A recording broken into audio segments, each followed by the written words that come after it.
Gagawa naman po ako ngayon ng ulam po namin. Ayan, pipino, kamatis, sibuyas at green chili. Babalatan na po natin. Ayan po. Yun, slice na po natin dito sa Tupperware na ito. At yun, mag-slice na po tayo ng kamatis at sibuyas. At yan, green chili.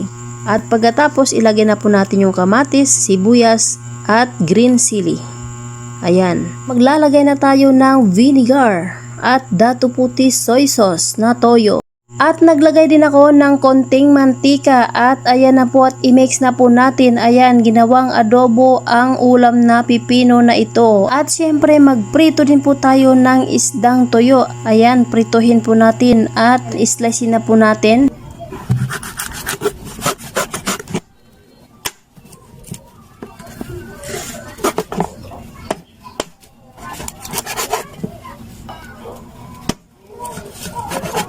At pagkatapos ay magluto na po tayo at maglagay na po tayo ng mantika. At ayan, iprito na po natin.